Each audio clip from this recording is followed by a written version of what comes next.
very unique because it is only under NRM that you can go and access funding from government direct, which has not been the case.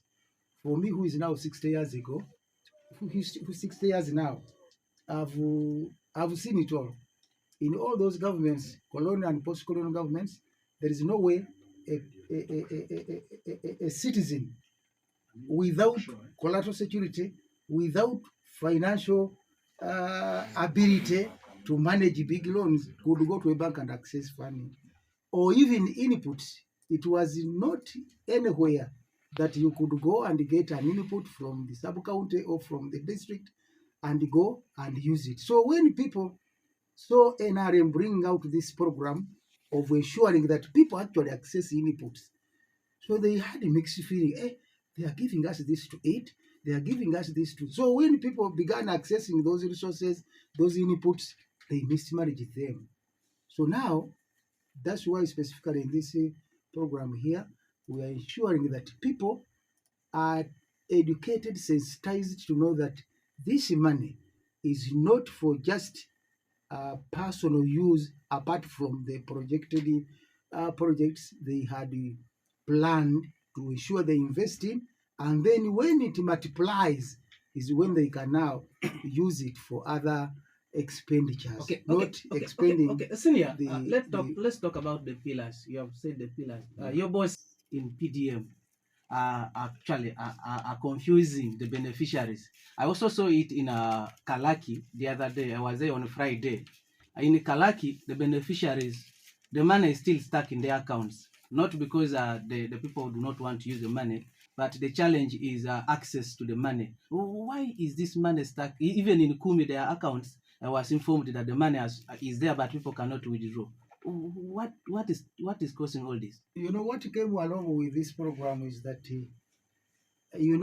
instilling a culture of managing resources to us community members has been a challenge.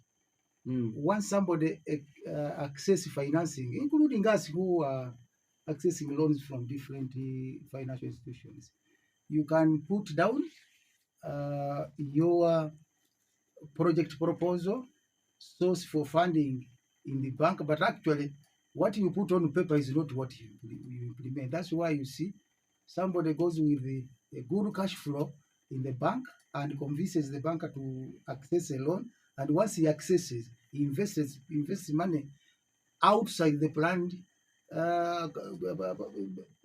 financial investment, and eventually fails to pay the loan. So along those lines, the planners of the program made it so stringent that accessing these finances required enough training and also the safeguards.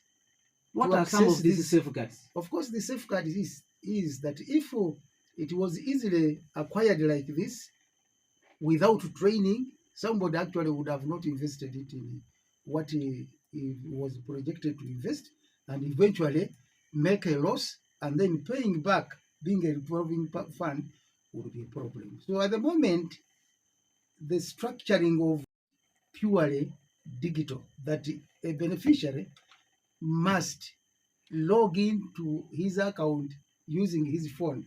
And as you know, that majority of the 39% are not conversant with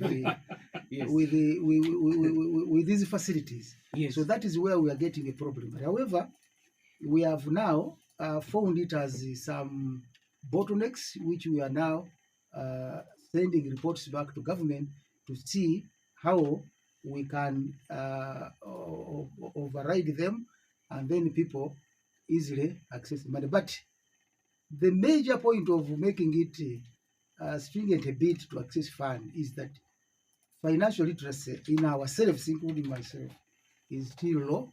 And what we are fighting to achieve first is to sensitize the people to know that when you get a loan, you must invest it. And once you invest it, you must look at the project you have invested the money, so that you don't incur losses. Otherwise, the money is there, and more money is expected, and people are going to access.